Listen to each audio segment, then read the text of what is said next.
with having sustainable fashion and redesigning be something that's going to be focused on and elevated, like high end, I think that's going to be huge. Now Like, major brands are like almost getting yeah. pushed to do things like that. So So we need to cool. save the world. We literally need to save the environment right now, and I Yes. don't think there is an option to say no to that. Amanda is an Arizona-based sustainable fashion designer and founder of Classic Reclaim, a brand built on reimagining existing materials into modern, runway-ready, and ready-to-wear pieces. Classic for me is just something that will never leave. Reclaim is like just taking things back, not wanting to throw it out. I was creating these really cool jackets from patterns from like 1985. I used a couch cover, it was like a love seat cover, to create a really cool dress. The conversation around fashion and the environment is louder than ever. In this episode, we dive into Amanda's journey, her passion for sustainable design, and why she believes fashion has a responsibility to the planet and the people wearing it. When I first learned about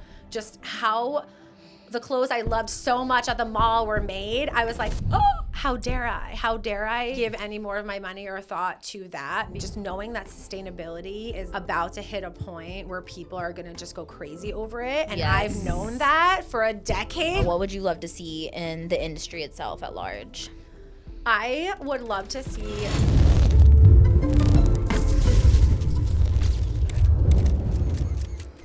Oh, you want to see what that's about? Yeah, sorry. I just want to see. My style. You're good. No, you're good. Do your thing. No, this is great. Like I'll put the belt on. This is like perfect behind the scenes too of what happens. Yeah. Is that cool like that? Like, Is the belt, what is the belt doing? I feel like it's poofing the We material. don't want poof. And then, so maybe open the jacket. Like, Should I put the belt on my pants and then? yeah. Okay. Yeah. Do you two usually work together? Like Yeah, it's. we're 3 years. No. Oh, no way. Yeah, we're both teachers. Oh, that's awesome. At the same school? Graphic designer. Yep. Next door, we're building a tunnel so we can sit next to each other. Right. I literally called maintenance and I was like, what if? Did you guys win the holiday decorations? Second kind place. of. Again? Or no, we tied. I'm sorry, we tied. We're with getting first canes, place. I Ruth. think, still, right? Yeah, Hope. Tide is crazy. I know. I know. Right? So much work. Is that better? Just like a little. Yeah, I think so. I think so.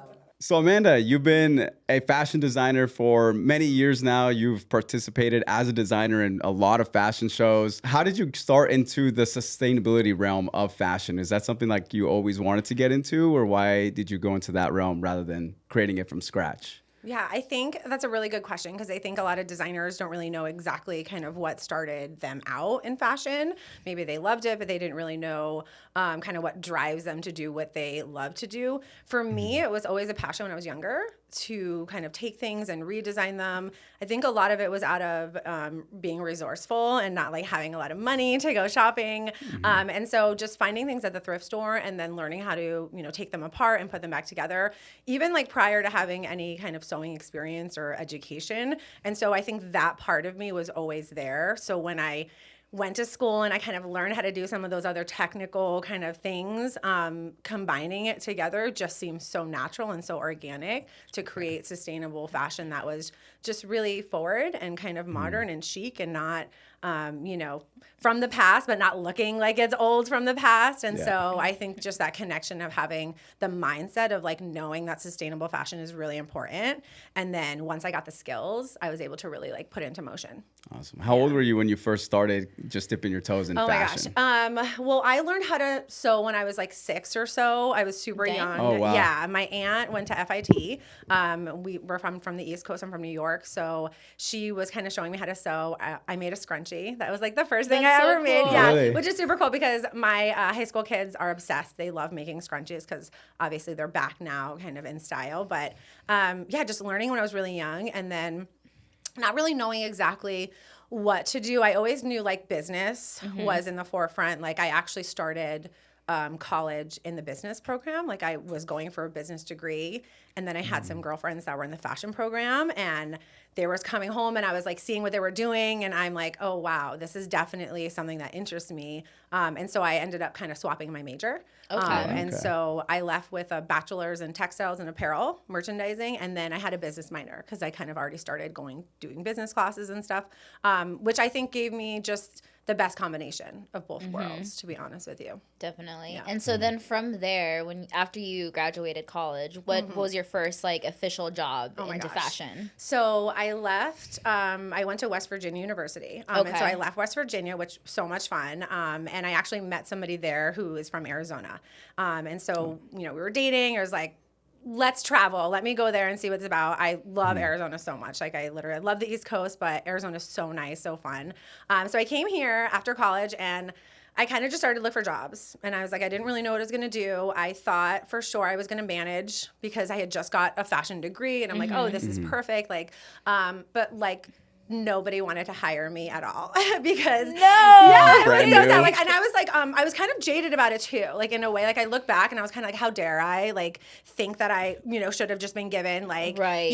like a management job or something like higher up because I really didn't put like the work in yet. Like, and it was really hard because I think when you go and you spend so much time giving your education and a lot of money, Yes. you leave thinking, oh, I'm ready to go, and then you don't have the experience, you Right. don't have the hands-on component, which is a lot of what I think as an educator now I'm trying to do and trying to offer the community, because there just wasn't that, and I'm like, but I'm ready, like trust me, give it to me, and I just didn't have the background, it just wasn't on my resume, so I was like, okay, whatever, and then so I was just like, okay, I guess retail.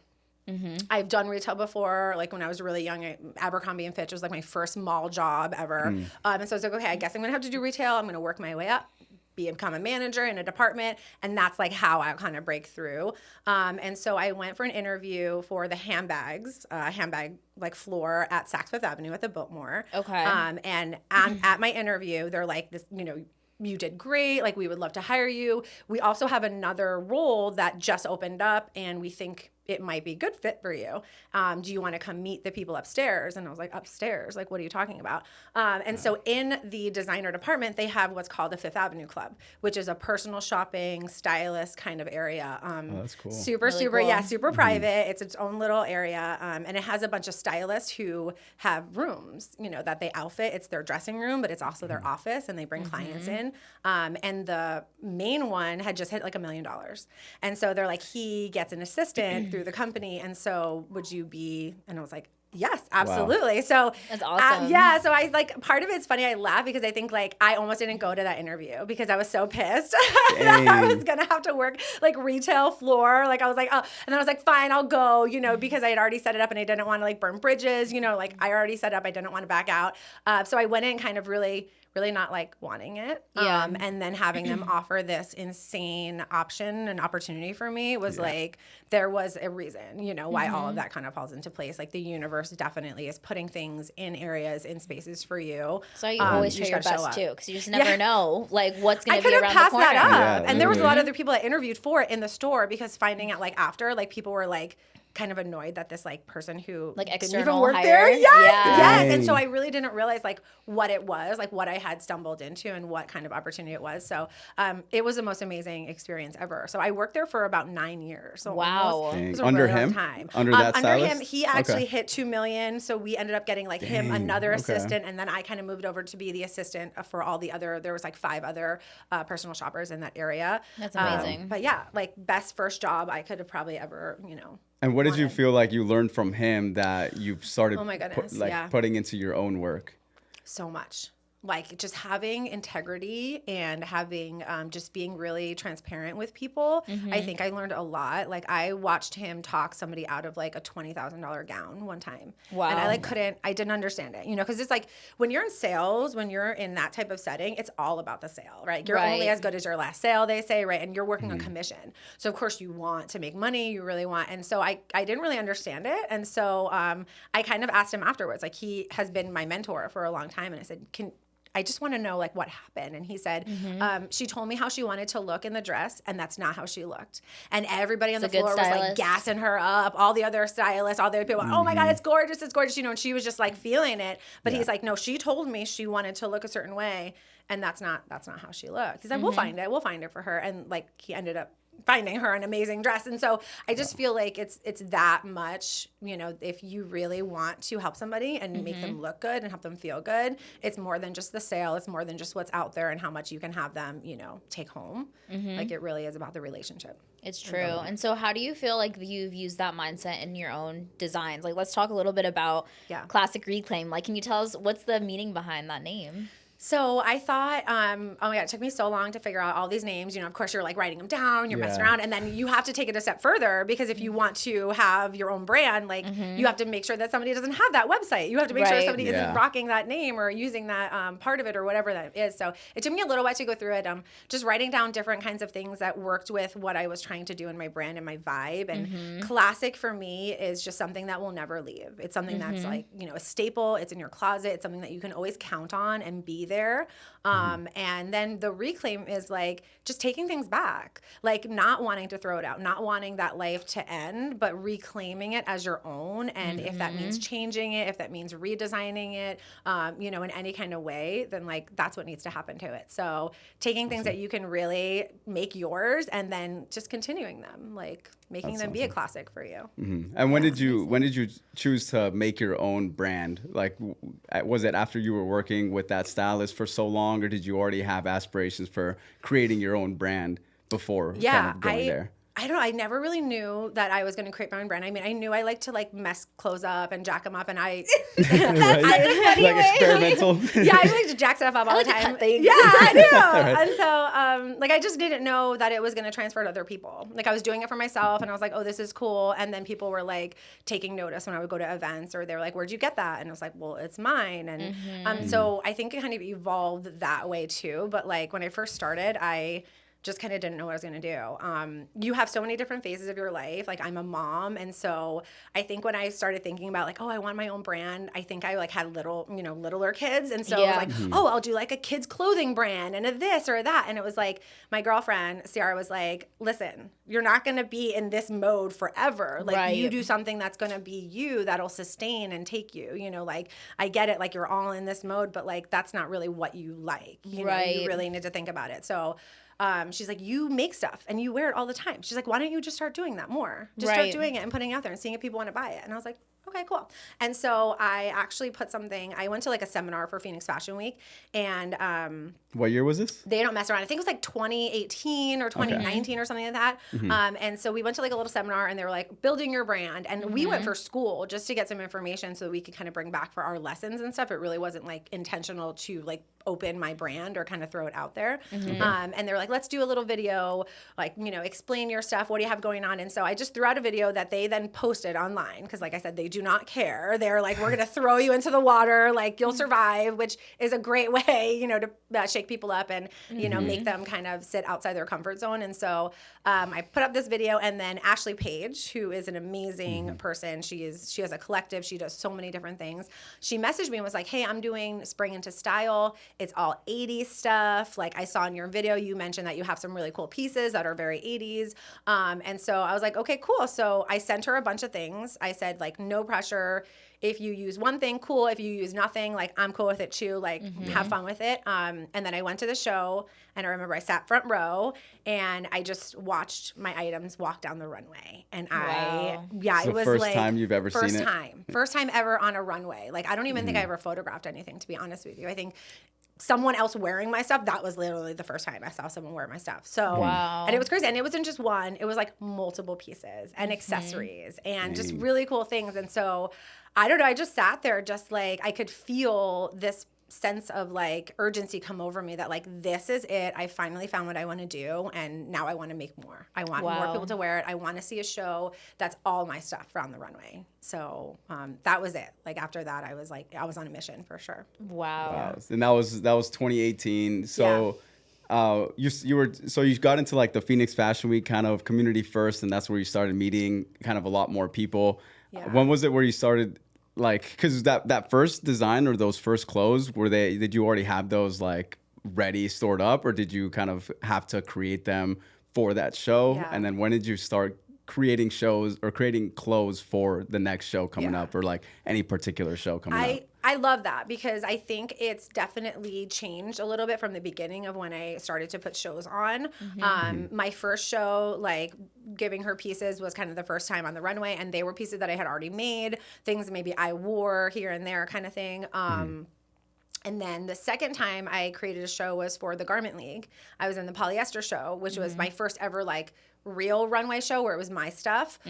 Also, nothing matched with each other. Like, it wasn't a holistic collection. It was just literally like random pieces because it was just what I was making, you know, what I was creating and stuff. So it wasn't super thought out to be an actual like quote unquote collection necessarily. It was just like, you know, random pieces that I've made that were super cool. But after that show, I was like, I really would love to put like a full designer hat on, but do it through a sustainable lens and create like a 10, 12 piece show that coordinates, and like the fabric that I use in this item, I use in another piece. And I just like, we really have it really, really well, you know, the unity, the harmony, everything is kind of there when you're looking at it, like you would see a real designer on the runway. Right. And so that was super, super exciting. And that was like when I was able to really coordinate my looks and really get the models going. And that was, I think, the first time that I actually like felt like it was my show. Yeah. And that was with Garment League, or was that? I did one with the Garment League, and then I also did one with Lagos, which is another amazing group. Like I love showing with them. Yes. Like any opportunity I ever get. Such a great group. They're always on top of their stuff. So and I've showed with them a couple more times too.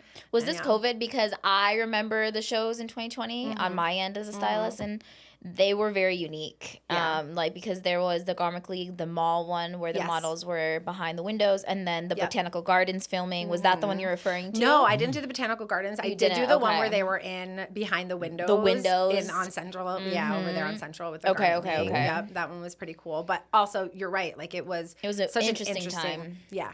And you couldn't be, you couldn't group too many people together. You couldn't invite, a large group of people. Like, seating would be really strange. So, yeah, it was definitely a strange time for a lot of fashion. Yeah. Stuff. Well, and to that caveat, to that note, like, I feel like the idea of sustainability and thrifting and repurposing clothing has shifted so much since 2020. Yep. Just the perspective itself, being in that space in a positive light. Like, I feel have things have shifted so greatly. How do you feel like, from your perspective of designs and creating clothing, how do you feel like it's shifted in your mind from perspective wise, like just the audience and the environment of sustainability? I think it is being taken seriously. Like, I think for so long people were like, oh, there's just like used things, those are old, they're not. And then, when people can find things and put them together in a way where it makes people think like, oh, wow, I guess I can see that now. And I think more people, this next generation is literally going to save fashion. Like,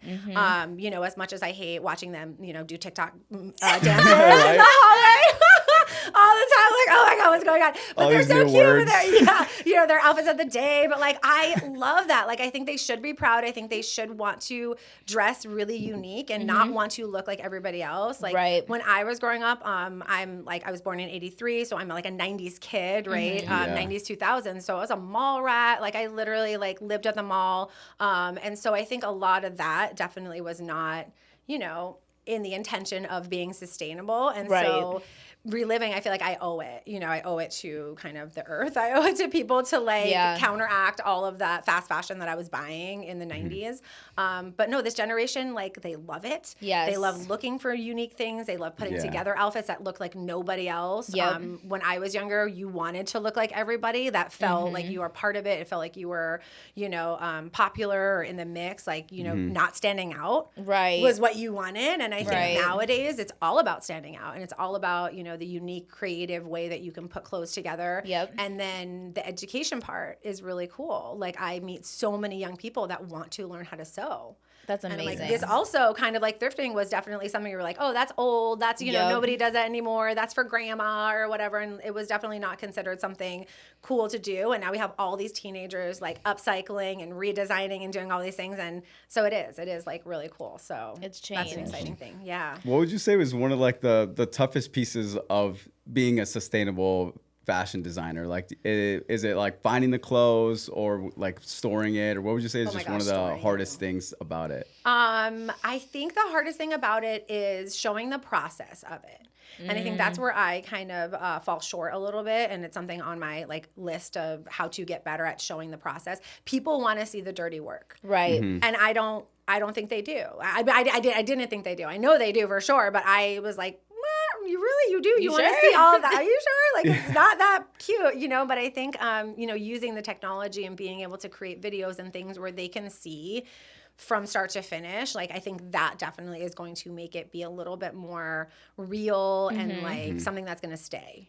So I think that's part of it, is like being able to see how it's made, how it's done. Because I'll show a piece and people go, oh, that's cool. And I'm like, yeah, but this was a couch cover. And they're like, oh, that's Right, cool. exactly. And so it's like a different level of like, like awareness. Yeah, I then think that's of where how it's showing that made. behind the scenes Yeah. on how it's made is even If you don't more know it. interesting. Because you're like, Exactly. how do they even do this? Like, if that, out of Yeah. a couch is crazy. So Yeah. like, I would want to know and like watch a video on that. So Yeah. And So as a that's part of it. creative, like when you're in creative, you don't.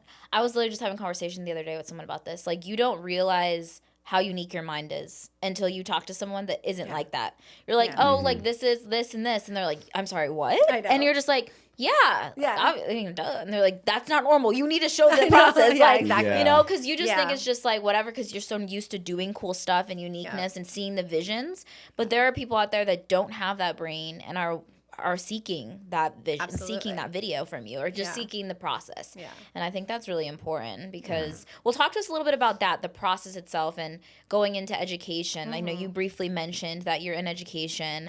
Tell us about how you got started in education, how that's transformed through the years based Yeah. off your background, and like what exactly do you teach? Yeah, so I teach a class called Fashion Design and Operations, and it's in a Okay. high school setting. So it's part of like career and technical education in a high school. So you would have like culinary teachers, early childhood education, graphic design teachers. You could have business, like a whole bunch of just career related kinds of education. And so my class is called Fashion Design and Operations. It's super fun. They're dwindling, which is sad. So like there are definitely not a lot of classes that offer this, especially for that younger audience. I also do teach college classes. So I'm an adjunct professor at Phoenix College as well, which is amazing because now I amazing. get another level of people wanting to come in and learn. Some of them are not even into designing. Like, they don't want their own line. They just want to make things for themselves. They just want to learn how to Right. make them. They want someone there. So there's so many different levels to why people want to come learn and things like that. So it's just really cool in that sense. But yeah, like I never thought I'd be a teacher. Okay. Like I had fun in high school, but like definitely was not like I'm ready to go back. Like I definitely didn't think that would happen. But I was in retail for so long, and if you've ever worked retail, you know that schedule is like not cool. If you're single and like just chilling, It's or you rough. got like It's really rough. if you like, I started making people and I was like, I can't do this anymore. Like, one, I need to know what I'm making every Yeah. week, every month, right? And like the commission, that's scary. So when you have somebody that you have to like take care of and feed and all that, like you can't, that doesn't really roll that well in that part of it. But then it's like nights, weekends, holidays, Yep. everything. You can't. Everything. You have no life. Everything. Like, it's a great job in your 20s. Like, if you guys Yeah. are in That's your what I'm saying. 20s, And like, it was great. it's was a great job. Yeah. It's Before a- I was married, like it yes, was great. communicate with many different people, communication skills. But then, Yeah. like once you start having children and you have committed relationships, it's like you want to be able to have your weekends and your nights Yeah. with those people and those Yep. loved ones. So that makes a lot of sense. So that's Yeah. what made you transition. Yes. Yeah. So it Okay. was like I remember like waking up in the morning and going to work, and then my son was sleeping and coming home at night and he was sleeping. Right. And it was a whole day that I didn't even get to see him. Right. Like, I looked at him. I watched him for a while because that's what creepy moms do, right? Like watched him as he was sleeping, but I didn't get to interact with him and I didn't see him. And that to me, I was like, oh my gosh, I can't do this. that. I Yeah. can't do that. Especially if I want more people, make more Right. kids and have More a humans. bigger family, like more humans. Yeah. So it was just it just wasn't conducive to like how I saw my life going. And so I was Right. like, okay, I need to figure this out. Didn't really know what I was going to do. After retail, you think that's like all you can do. A lot of people feel that way. Yes. Like that's just like I will die in retail. And so there was a position for a fashion teacher that opened in my district, and the woman was starting to exit. I think she was getting ready to retire, so it was really like the perfect timing to come in, because I was like ready to hit the ground running. You know, like I was like, let's go, let's do this. I had a lot of energy, a lot of fire. And I think breathing that back into that class was really what kept it going for that long. So I will be there now. This is my 12th year. Wow. I know. Congratulations. Thank you. That's it's incredible. crazy. I got a pin. 10 years. I know, right? Wow. I got a That's pin. awesome. Don't be jealous about my 10-year pin. Everyone's jealous. Everyone's jealous about my 10-year pin. I don't know what I get for 15, but who knows? But like, yeah, going into my 13th year next year is going to be crazy because if I think of, I have 125 students a year. Wow. So you think about how many students I'm able to connect with and reach and, you know, help reach another potential if they're looking for that afterwards is really, really cool.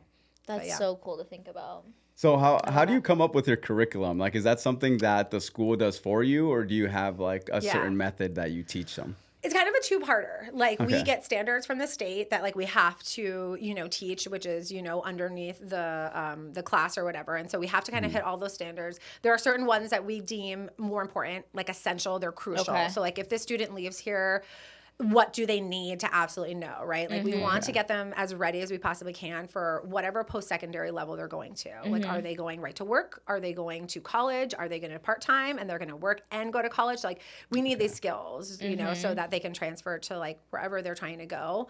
But yeah, it's a really fun time, I think. And so you get to be as creative as you possibly can. Like I don't have people coming in and saying you have to teach it this way or you have to show the kids this way. It's so nice because you have the autonomy to do it yourself. I think if I did have like somebody who was trying to micromanage, like it just wouldn't work out because everyone has different teaching styles. Right. You really have to teach the groups of kids you have. You know, like I have students that I'm like, okay, they don't need as much of my attention. Like I can give them something and they can go and I can check on them.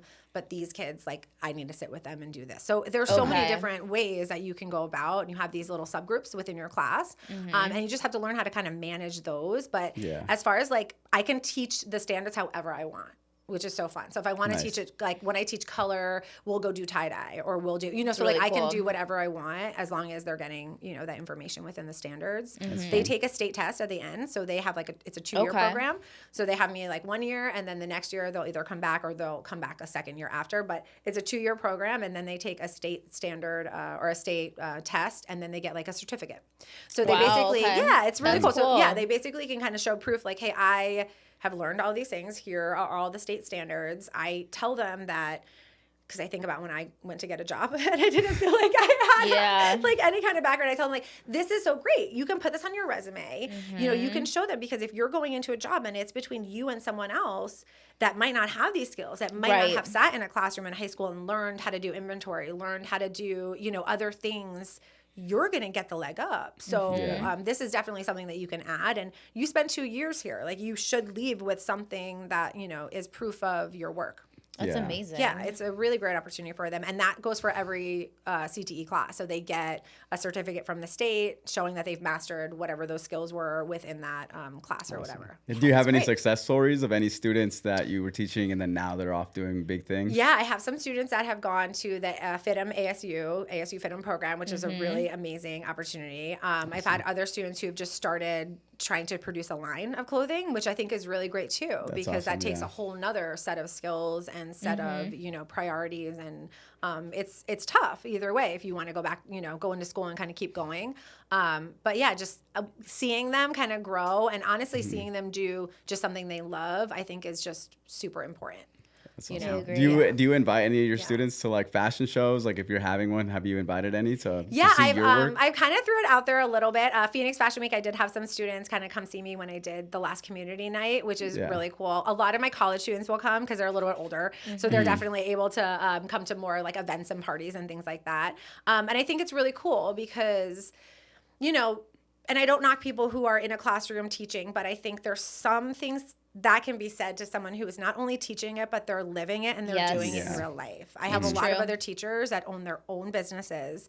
They go home from work and they continue to do what they're doing in work, you know, like they don't ever have to put another hat on.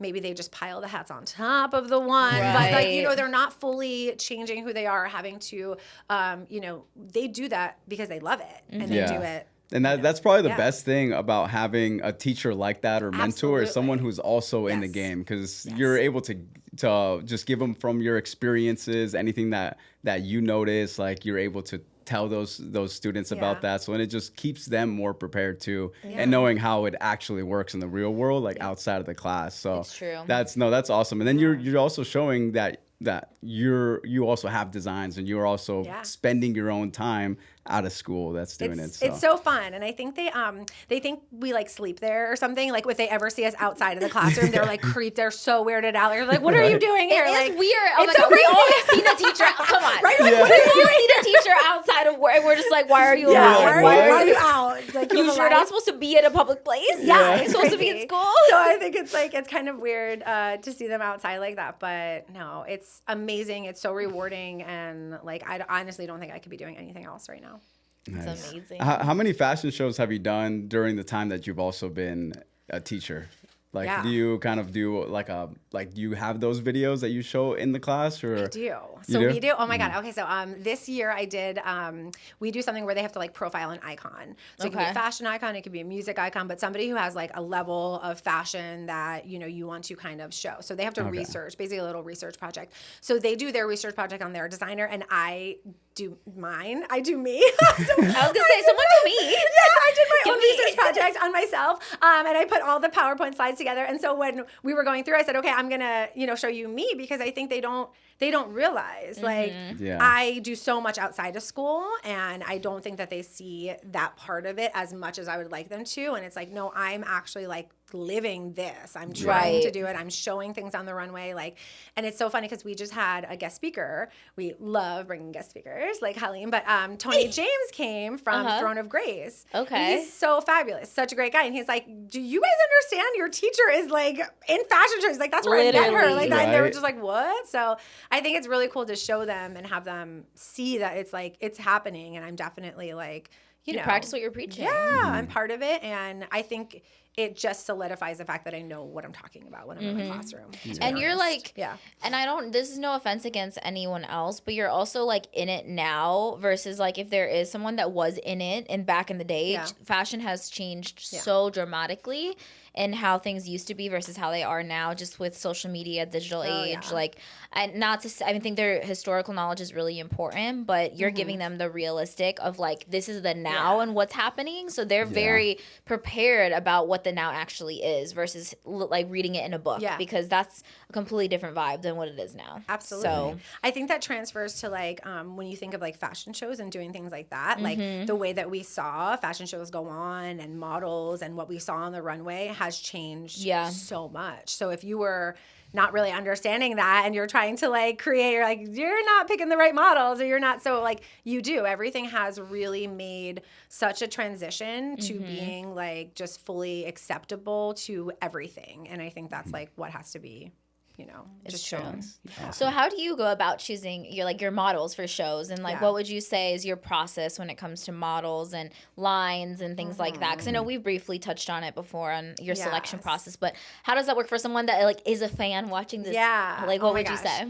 I am obsessed with working with models. Like I honestly feel like it is so much fun for me when I'm creating garments. They're on my mannequins and they do not say much. They are so quiet. they don't give me anything. Like, we trust the process. Literally, they give me no emotion. I have no, they're just still like, I'm like, I need body. So as soon as I create a look, my favorite thing is to do, my fittings and stuff. Yes. But picking models is really interesting. So it kind of depends on what group you're working with. And a lot of times, like, they'll do a casting call, whatever, and they'll have all these models show up. Sometimes as a designer, they'll invite you to those, which is great because then you can start jotting down the numbers of the models and start kind of putting together, just your group, right? And when I think about a group down the runway, I think about having all different bodies, all different ethnicities, all different skin tones, all different hair types, all different everything, because I really want what's on the runway to be a projection of what I see my clients Yes. being. And that is everybody. It's male, female.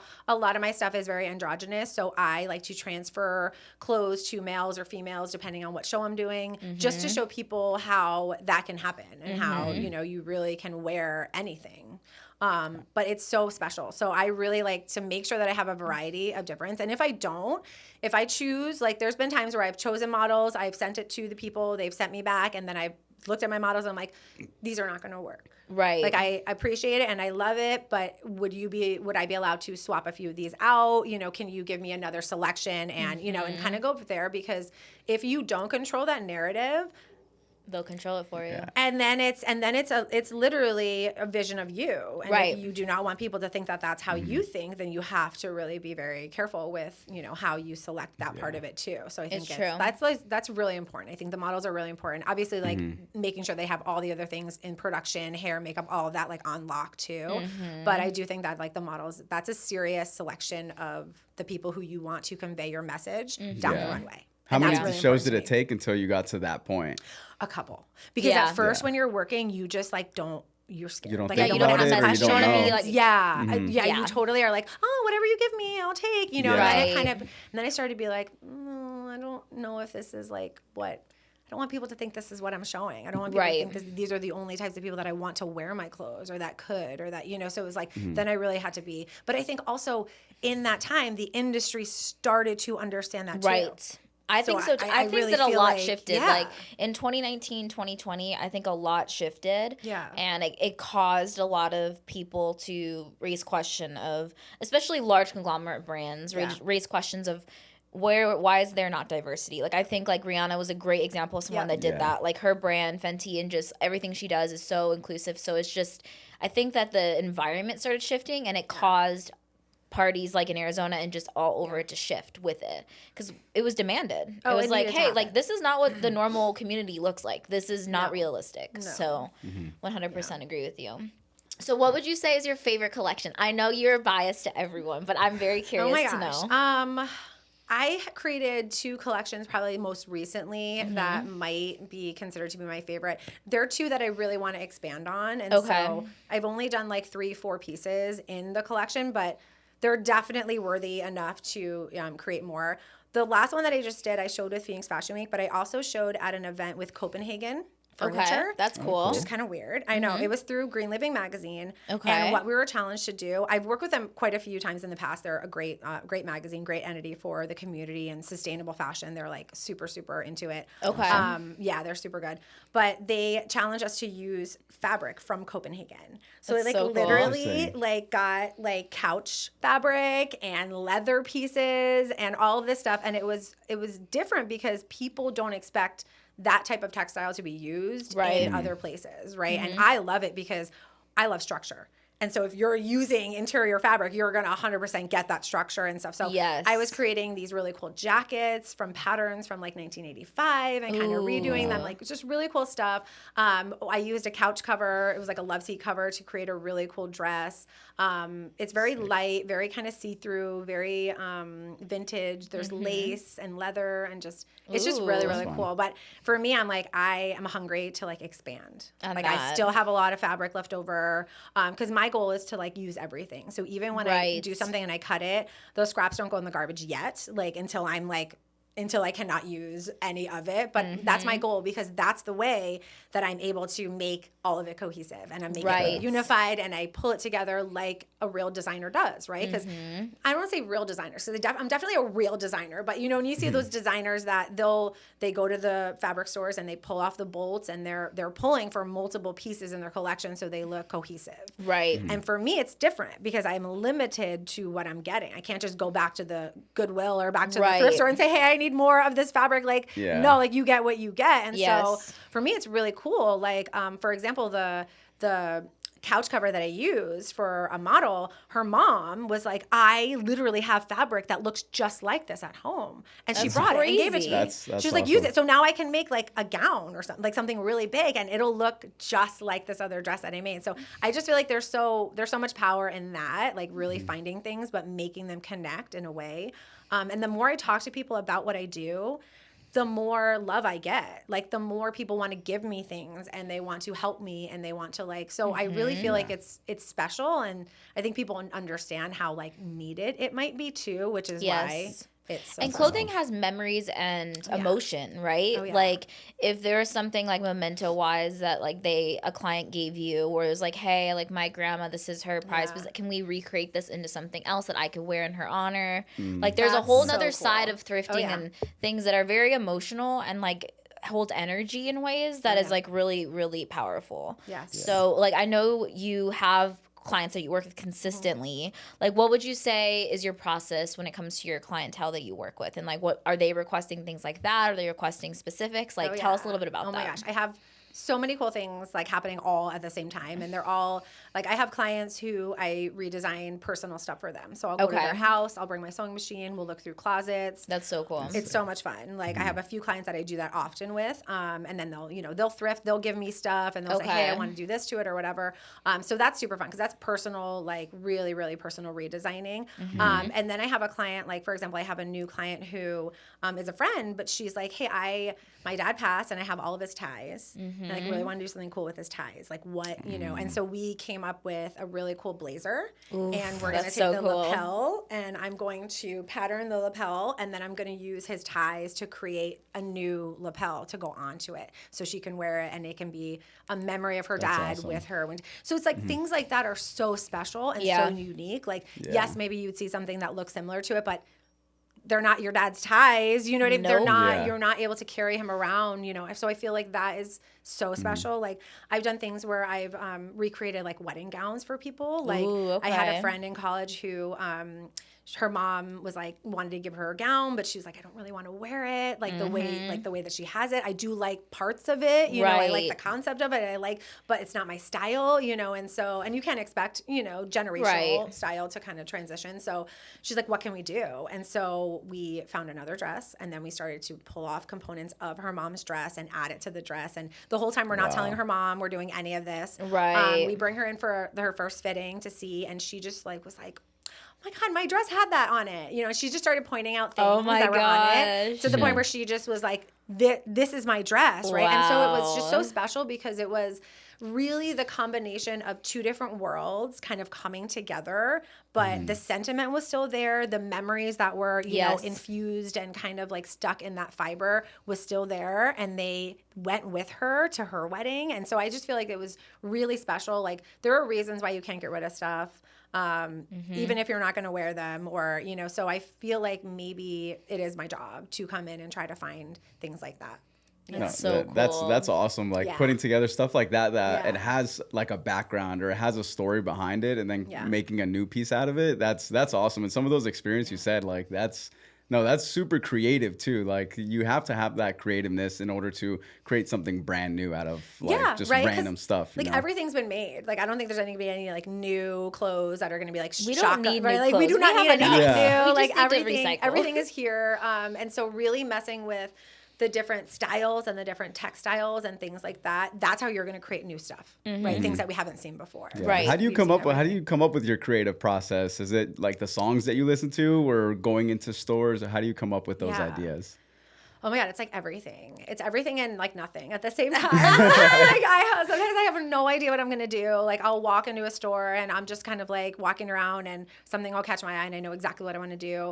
I think I just secured possibly a show for the spring maybe. And so now I can like really think about, okay, what do I want to do? Do I want to expand on a small collection I've already made? One collection that I really would like to do more of is a collection that's inspired by prints. Okay. And it's just so gorgeous. Like it's just like burgundies and greens, like jewel tones. It's like velvet. It's just like super, super rich and super, but he's the inspiration for that whole collection. And so I'm like, that's awesome. Okay, maybe I want to expand that. But like sometimes I never know what I'm doing. If I have a show that I can focus on, I will then start to kind of like calibrate my mind to like start really only looking for things that will fit that, because your brain wants everything. Like I don't know, when I'm out at the store, like I want everything. So if I have to narrow my search down, I will 100% like super focus on just what I need. And then just finding things from everywhere that would match. Like, oh my God, this would look so good with that, or and just really kind of coordinating. Like I found a bunch of like napkins and like just things that you just wouldn't know to use, and then all of a sudden yeah, they're on Nice. Yeah, because I feel a lot Super of cool. people get overwhelmed by thrifting because it's not, and it's not in a normal retail setting, right? It's not organized. It's not. It's you are searching. So, what would you say? Like, what would be a good piece of advice to someone that is new to that life? Like, they want to get into thrifting, but they don't really know how to get started, or they may feel overwhelmed going into a thrift store. Like, what would you say Yes. is the best advice for someone like that? So I would say if you're like personal thrifting, I would say like check out your closet first and see if there are any like pieces that you're kind of missing. Like Okay. if you don't have like a blazer, if you don't have, certain pieces that fit your style or whatever, but like narrow down your search so that when you walk in, you aren't overwhelmed. Yes. Like I've been looking for some trench coats recently and I'm like, okay, my search is narrowed. Like I'm looking for specific trench coats. I'm going right to the coat section. Right. I'm filing through those, you know what I mean? I'm not wandering and I'm not, because it will feel so overwhelming that you just want to leave probably, which I think happens to a lot of people. Showing them different pieces and different places to go to, but there's so much. Yeah. Like it is so overwhelming because like there are so many, not only like Goodwill stores, right? If you think about that, those are like the most prominent because they're just everywhere. And I think, but just like, like all of the other mom and pop shops, Right. like, there's a lot of stuff out there. And so, really kind of narrowing your search so you don't get overwhelmed and then it's not a good experience for you. Going with a friend, like finding somebody to connect with and go, because I think you'll keep each other kind of in line and check Right. and you won't feel like you're just so out of place too. That's a good idea. Yeah, So going back to the fashion shows, you said that you have one coming up. maybe. Hopefully, Will she tell yeah. So, It was just yesterday when I messaged them. I was like, what's going on? hopefully that happens, and we're looking forward to seeing that. But Yes. how many fashion shows have you done so far? First question, and then second, how do you prepare like for the Okay. week before the show? What's that prep week look like? Okay, so I'm not a lot of sleep in the prep week before, but like the preparation for a show is really, really cool because it's like the night before Christmas, but for a whole week. Like you're literally trying to be so prepared. I think that's probably the one point of advice is like over prepare. Yes. Like think of things that might never happen, but like the possibility of them maybe having like 0.001. Like I am so prepared because like there's been shows where you're like, oh my God, I wish I had this or I wish I had that. I'm very like type A. I'm super like organized, like possibly OCD. I don't know. Never diagnosed. But undiagnosed OCD. I'm super particular. I want things super organized. I want to make sure when they're on the rack, everybody knows they have model cards. You know Right. exactly what you're wearing. Like taking the time to do that is so powerful because not only do you show up looking like you know what the heck you're doing. Right? You're not Yes. just like a newbie that's like throwing clothes out of your car on a rack. Like I have 10 needles threaded with thread. Wow. Ready Already to go. ready? Already threaded because in case. Because a couple shows I was backstage and like, oh my God, I have to thread a needle and I was sweating and my hands and Yeah. and I was like a nightmare. So it was like all of those things you just start to, like a checkbox, like in your head, you just need a list of Yes. things to do to make sure that you're not missing anything so that you look really good, you look prepared, your models aren't anxious or stressed out, like they feed off of you. So if you're in there like 100%. all out of control and you don't know what's going on, it's just not a good look either. So I think making sure everyone's having that experience. I'm always bringing snacks for my models. I'm always feeding them, bringing water, bringing snacks, no matter what, because you can't expect people to do that. Like you would Right. think a show would do that, right? And they should, rightfully so. They should Right. definitely be there feeding their models and everything, taking care of everybody there. But there's been shows when I've shown up and there's been nothing. Right. And I'm like, okay, cool. So at least I'm over You prepared. can control like the if they have environment. You can stuff, control what you can control. Yes, you can, and you can only control, like what you can too. So, living in your own little sphere. Like I'm running a business, I'm running a brand. Yes. And I always want that brand to look good and to be a good reflection of me and my abilities and, how good I am at my job. And so don't let anybody else kind of, play a part in that, Yeah. Do you have one show that's your favorite?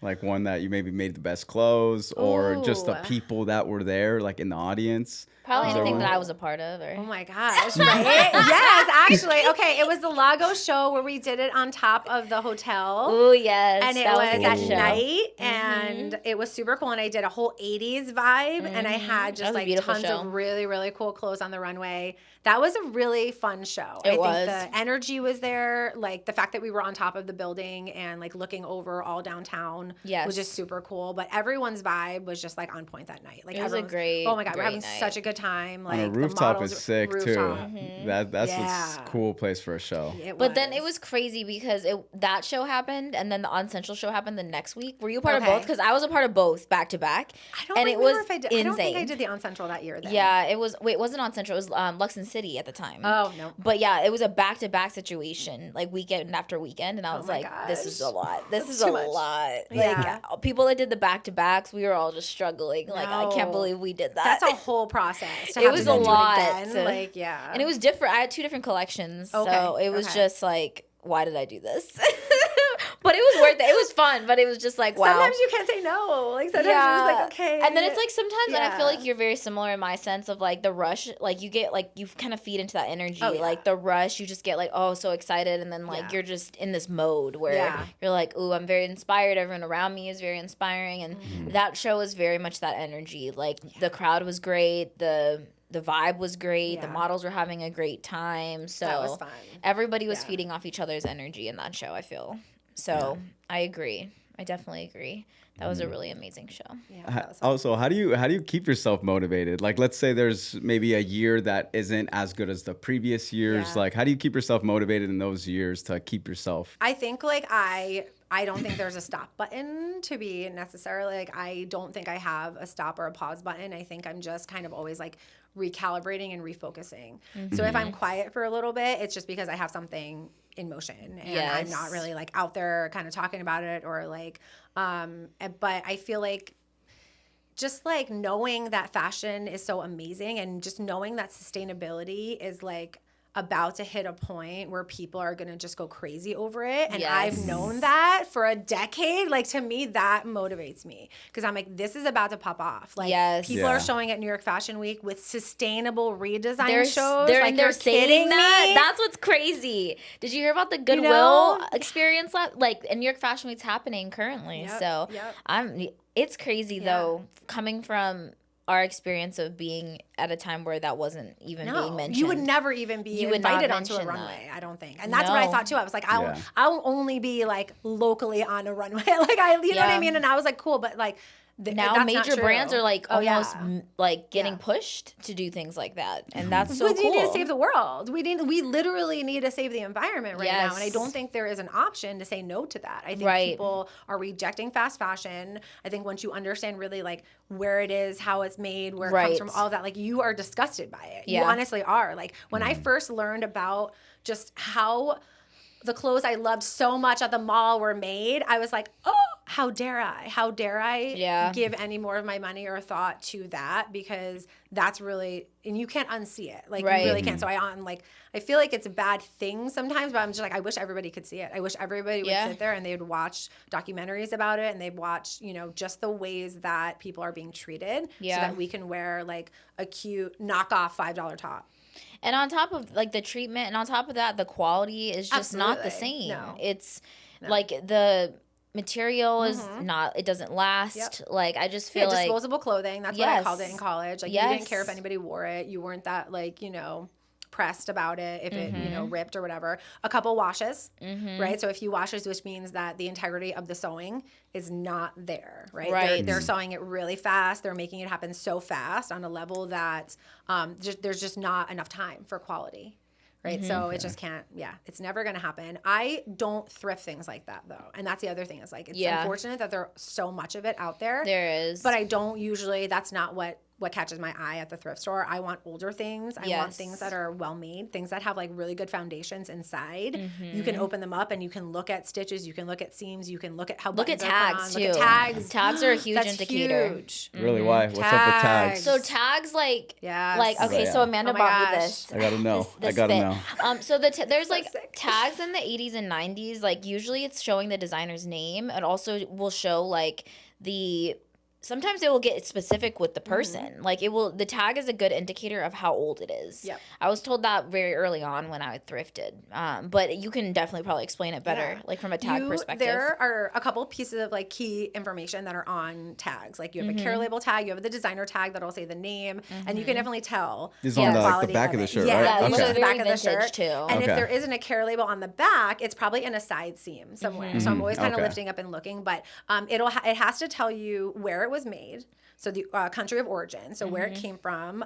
It also has to give you the RN number. So then it tells you the manufacturer that actually made it. That's so There's a interesting. database where you can put the RN number in, and it tells you what factory it was Wow. actually made in, right? So I you did can not have know that. multiple designers that are manufacturing at the same factories, which is interesting. Interesting. It'll tell you what it's made out of, which I think is one of the most important things too, Yes. right? So if you're buying natural fibers, which is like cotton, wool, silk, all jute, hemp, like a lot of natural fibers, a lot of new ones that are coming out too, which is really cool.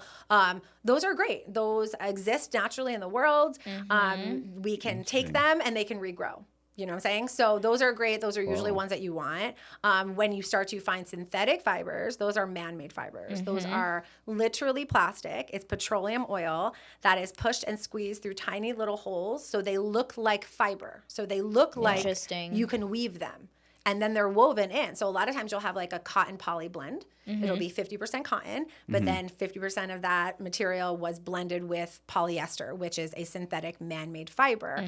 That's what doesn't die. That is just sits in the landfill, and Interesting. it doesn't go anywhere, right? Wow. The natural stuff is what will go back into the earth. It'll leave. And so that's why we're sitting on so much, because we went from doing blends, right? We blended because it's like, you want to blend. Like, I'm not mad about synthetic fibers, right? Like, if I didn't have stretch in my jeans, it could be a problem, right? If you were gonna, so we need that, right? We need the wicking abilities of the sports stuff that has the ability to wick sweat for us. That's why we buy those things that way. We need the properties of being, flame retardant, or being able to moisture for water if it's raining, right? You wouldn't wear a wool coat out in the rain, Right. You just like wouldn't do. So there's certain things that we need. So we need that, but we started to blend things, which was cool because we got those properties that we needed. But then we were like greedy, and we were like, oh shoot, if we actually just make this all synthetic, all fake, we can save so much money, Right. Okay, and it'll still have most of the properties that it needs. And that's it. And now we went away from having natural. So if you look at your tags and it's all synthetic, not only will that never die, but you're also wearing plastic all day, and you're sweating in it, and so now all these other things are happening medically. And I mean, I'm not a doctor, so I don't want to go into that, but like, Right. there's a reason why we're having a lot of issues. And I think the plastic is what's doing it. Yes. So what would you Microplastics, recommend? Because usually when I do look at shirts, sometimes I Yeah. look I'm for gonna that change your- 50-50. Yeah, sometimes because it's soft, I know, it we feels want really that. good. So that's what would your you natural. The softness is the natural fiber, by the way. That's Ah, the soft. Synthetic was- is like that. Yeah. You can tell, like, you'll be able to tell the difference. Like Okay. this, Yeah. like, you can tell thick. Try it. Just feel it. It's This thick. one? Yeah. This one thick. It doesn't Very feel. thick. Is it doesn't- 100% wool? It feels like it is. I think So it I is. have a blazer that, it's funny that you mentioned that, because I have a blazer very similar Yeah. feeling to this. I Okay. think it is. Okay. And it has a tag on the outside. That's how I know it's vintage. Love it. It has a Yep. tag on the outside on the sleeve that says 100% wool. Love it. And it was funny because I remember a few years ago, it was like winter, and one of my friends was at my house and she was cold, and I threw a blazer and it was that one. I was like, you'll be good. You won't be cold at all. She's like, this is just a blazer. I said, it's wool. Like, walk outside. You won't yeah. feel cold at all. And she's like, oh, like, it's just so cool when you start getting education about fabrics, Absolutely. because like that kind of stuff is huge. Yeah, and You know? and if you have that knowledge, right? You have Yes. the education. When you're thrifting, you Yes, will you pick can the tell. best stuff. Yeah, absolutely. Made in Italy. You're like, okay, this is a whole nother level of how this Yes. is being manufactured. And so yeah, like I think the tags, like looking at your tags and making sure that you're finding things that are, better not only for you, but then afterwards for the environment. Isaac is like in Yeah, so stores like, now. what, He's so like, like, I what would know. I choose rather than 50-50 then? What would you know. recommend? I say 50-50 is good because you Yeah. get that blend, or like a 60-40 is usually, Okay. sometimes you'll see it again too. I think if you have more synthetic than natural, that's when you should say no. Like that's when you Yeah. should opt to not, Like when it's more 100% polyester? yeah, when it's like then 80%, or like you'll have 80%, okay. nylon and poly blend, like the whole thing is basically synthetic, It's like, okay, Nylon this is is probably. poly blend. That's okay. yep, I'm all of learning these those- terms. Yeah, I'll give you a Yeah, whole, yeah. I have a whole PowerPoint. He's a on designer that. right now. This Yeah, right?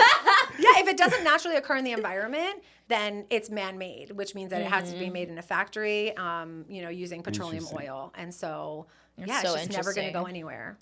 That's what we're finding, because all the fast fashion brands started to do that, right? So if you start to now mass manufacture mostly all synthetic clothes, now we have a problem. After decades of just doing that, we have tons of stuff in the landfill it's not going to go anywhere because it won't go back into the earth. Wow. That makes a lot of sense. That's crazy. Wow. Where do you shop at? Is it usually Goodwills, or do you have like specific places or even online where you look for clothes? I like to touch stuff. I'm a toucher. I like to touch stuff. So I feel like I do want the tangible aspect of it. So I don't really do a lot of online clothing shopping necessarily, because I want to go in and I want to feel through it and I want to like look for myself and honestly have something speak to me. Like I won't buy anything that's more than $10 unless it like knocks my socks off. Same. Like I'm like, $10. Like I'm at, so it's like, it's really kind of hard unless it's something that's like, I know is killer. And I'm like, okay, I will splurge on this. But I'm usually very discerning when it comes to like the prices at, especially the Goodwill. Yeah, because it's changed through the Goodwill's, years, okay. to be transparent. I Like, wanna- the like, I price love has the increased. Goodwill. But I think it's Listen. because, unfortunately, it's because of people like you and I that have made it clear that it's cool. Yeah. And the problem is when you make something clear that it's cool, that means that people can raise the price. Absolutely. So I think Goodwill has caught on to that, and I think like there is like that fortunate unfortunate aspect of it is like I'm glad more people are going and shopping secondhand. Yes. But some of these prices, like I was just there the other day and there was like a $19 dress and I looked at it and I was like, what? Who decided that? Right? But, who chooses prices? the thing is, and I really hope whoever's listening to this benefits from what I'm about to say, people that aren't a thrifter wouldn't think that's expensive. That's true. And so I You're think, right. you know what I'm saying? Yeah. And so I think there's that experience and over time learning that that's a little too expensive. But so to someone that's used to buying that dress that's $50, you're that's cheap. So it's That's like, true. I think that it's a experience thing. Over time you realize, oh, this is not worth that price. Because people say, like, I have friends that call me all the time. I'm out at Goodwill. This looks perfect. What is the price? Yeah, but just tell me the price. Because if it's more than $10 or $15 at most, I don't care how cute it is. Like, I'm stingy. Because I'm it has to be like You have to something be. insane, amazing that Yes. they just like. Yeah, I've seen Timeless. things on there. I've seen things there. There was this really cool jacket, and like literally, if I ever saw it again, but it was so cool. It had fringe, and it was like awesome. But it was like $69.99. Oh, wow. At a At the Goodwill? Oh And my. what's tough How about dare what's you. tough about Crazy. thrifting Right? also is that it's probably not going to be there when you go back. It's not, I haven't found it. Yeah, like you're gonna miss gone. out. Like if you and that was like my whole thing when I was like thrifting so heavily and starting my business and everything. It was like, well, I need to get this now because like it won't be here when I get back. It's not like a Forever 21 or No. retail where There's you can go definitely back. a factor of like impulse where you have to. Yeah, it's because it's not. tough. You're definitely not going to find it. It would be very rare. It's like a sign if you do go back If and you it's do there. find Then it, you yeah. have to get it. It's like You have to spend $70 on Yeah, it. it's like, to find it okay. again. Yeah, it found you basically at that point. Yeah.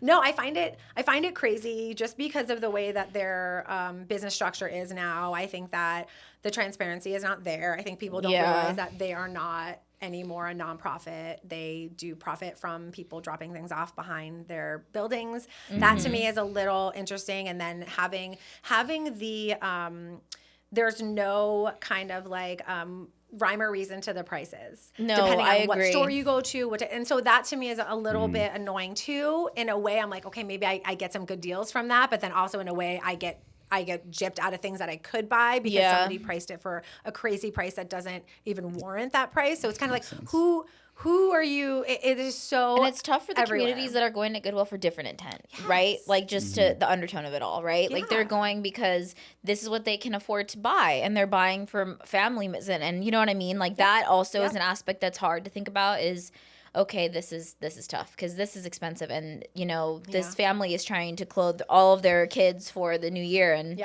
now these shirts are $15 each. Yeah, and because it's you just, think we're coming in there. And yes, trying to- I and know. that's like what's so it's so tough because I'll drive into a Goodwill. I'm like, wow, there's so many people here. I'm like, this is my fault. I get so annoyed because I'm like, why are there so many people here? And then I'm like, wait, Wait. I'm part of it. I told you to come. I'm literally part Right? of this. Like, I have evidence everywhere that I'm a Yes. part of this. No, it's so true. I do. I'm always like, oh, what are they in here for? But Yeah. you do see younger people in Which there is too, really it is encouraging. cool. Yeah. It's fun. I went to Savers not too long ago, which also Savers is cool. Yeah, Savers is cool. Big Brothers Big Okay. Sisters is the group that they give to. So I think really kind of maybe identifying different groups in the valley, like in the Yes. community that are giving back to places like that, I think is important. So that's definitely on my like agenda, is to maybe make a little bit more of an effort to seek out those places. Yes. It's just the convenience of having the Goodwill at every other, Location. it's I just super, donated super 9 bags close. of clothes, by the way. Just Oh my secret. gosh. Everyone hates me, but it's nothing. That's okay. The problem is you probably would have liked the stuff because Yes. you would have cut and scrapped. Okay. But like it was nothing like selling worthy. Got it. But it was like you probably would have ate it up because Okay. you probably would have cut it. Maybe next time I'll give you the Next bag. time. You're like so mad. Well, that's like another thing that happens, which is weird because people are Yeah. like, hey, I've literally been at an event and there's like a photographer. He was like, I have a bag of clothes for you in my car. And I was like, Right. what? No like, way. he, like, a bag of It's clothes like for you a in my car. gold mine. It's crazy. I'm like, just run it through me first. Like, I'll gladly. My husband was like, we could do like a pickup situation. He like, I was like, we're gonna get like a van. We'll start picking up. This is sounding sketchy. It's crazy, right? And, like, so it's so funny because you're like, people have so much stuff that they don't want anymore. Yes. And like maybe trying to figure out how they could. I know I've dropped stuff off there not too long It ago, seems like too. very sneaky. It's like, hey, I have this in my car for you. And it's really like, what are cool. we talking Yeah. about right now? Yeah. I got a whole bag of stuff for you. I'm like, okay. No, But but it it's makes fun. sense. It's like people that like that though. It's like thrilling because it's like a gold mine, and I think that's really Yeah. cool. That's like the art of sustainability Yes. and thrifting and everything along those lines. There are groups that you could buy like a palette and you like don't know what's in it. Ooh, And so- that's Mm-hmm. cool. I thought didn't know was that. Really cool. Yeah, and so like you could just start sifting through, and if there's stuff that you can sell, that would be really cool. And then like just learning other ways to sell your merchandise. I think Yes. there's a lot of different ways that are coming up now that are super cool. And they're also like almost back in the day. Like my aunt, every Christmas present, birthday present, I don't care what it was, this lady bought it from QVC. Right. She was watching home selling, and there was a really cool aspect to it that I think is now being kind of reorganized and like kind of like Yes. re-put out there to be like a cool way to buy stuff. But the Right. auction sites and the places that you can jump on and you can actually have a community of people that can watch you, can interact with you, and like I think that's going to be really, really big too. So I'm looking forward to doing things that are kind of new in the scene maybe, but Yeah. like definitely gaining a lot of momentum for how people are going to consume in the future. Yes. It's really cool. I'm excited. Yeah. What would you say is like your ideal thing that you would love to see in fashion in the next 5 years? Like whether it's for your own brand or for fashion forward in general, what would you love to see in the industry itself at large? I would love to see big names and big designers really take a part in sustainable fashion. I think we hear a lot of times that these big companies, create all these amazing goods. Yes. And then what happens to the things that don't sell? Right. Where do they go? We've heard some other brands, they'll burn them, which is just bananas, crazy, right? That they just don't want them to go, That's right? They don't want them crazy. to go other places or be resold, or, sometimes they don't want to discount them. They're just like, this is the price of our stuff, and if we can't sell it, we're not discounting it. Right. We'll get rid of it. Like, so I feel like that to me is like they have a priority. I mean, they make beautiful things. They use beautiful, textiles and embellishments and all the other things. Like, to have that not then be given another life, I think is really a shame. Yeah. And I think with having sustainable fashion and redesigning be something that's going to be focused on in a light that maybe has never been seen before, and like Yeah. an elevated, like high-end kind of way, I think that's going to be huge. Like, I would love, and I've said this before, which I'm just putting it out in the universe, but I would love to work with a really big brand, and they say, okay, we made, we made 100,000 of these dresses. We've sold Right. half of them. What do we do with these other half? And it's like, let me have one. Yes. Let me rework it for you, and then I'll show you how you can actually sell this as a 2-piece, or you could sell Right. this as That a would be a scarf great and a idea. skirt. You could sell this as like whatever it might be. Breaking that up and having because you had a designer come in and design original, right? Right. Why Yeah. not have a redesigner come in and redesign that original. Yes. And now That I sounds have like something that right? could honestly happen, because we are at I the agree. beginning stages of it. So Yeah. I feel like that's something that should happen now. Is like there's a new position kind of Yes. open Yes. for that now. I feel For like. someone to come in with a new set of eyes, Correct. with a new lens, a new viewpoint, and say, "Hey, I love this dress as it is. You know, it was amazing the way that you made it. But if we can crop it, I can actually create a top and a skirt, or I can create, you know, or like whatever Yes. it may be, because that's what I'm doing when I'm looking at things. I'm like, can I do a 2-piece? Can I How create can a you 3-piece? recreate Can it? I, you know, how can I kind of spin this into something that's similar but different in a way, and kind of send it back out, and then they could not lose money off of those however many that they made, because now they're repurposed, now they're redesigned, and they're offered in a And they're different way. unique. Yeah. And people are searching for that uniqueness now, like we said earlier. Like, it's not where everyone wants to look the same. They want to look Yes. unique. They don't want to have the same outfit as the next. Like, and I think that goes into like the difference between style and taste, you know, like, you know, style is timeless, you know, Yes. and like you have that vision and you can recreate it and you can make it your own. And so I do see that. I think that's a great answer. I think that is the It'd be future. amazing. I think Yeah. it is. I really think it is. Yeah, no, but no, it's so great just hearing everything from how you've kind of started. And you. I mean, you're so knowledgeable in this. Like, So I many feel like I different learned things, so too. much just in this podcast, too. I'm Isaac like, he's getting a sewing yeah, I'm machine like, I know tomorrow. so much now. Wow. I'll But teach you. that's Yes, awesome. But for sure. where do you see Classic Reclaim being in like 5 years Yeah, with all that? Yeah. I'm so excited. I really want to continue, obviously, educating people, because I think that's huge and I love it. I enjoy it so much. If I can help the next generation figure out ways that they can be more sustainable with their already, you know, mind concept of like wanting to do it, giving them more tools to use, like I think that would be amazing. There's something so special about creating something with your hands and really feeling that pride in it as well. So just like building confidence in people, like no I matter love if they're going to that. go and sell it to other people or if they're just going to wear it themselves. But yeah, just creating a space for people that they can come and they can learn and like, yeah, just really enjoy fashion. I love that so Yeah. much. That's awesome. Anything else? I think I'm good. This Yeah. has been great. No, this is great. Thank you so you. much Yeah. for joining so us much again for on the having me. podcast.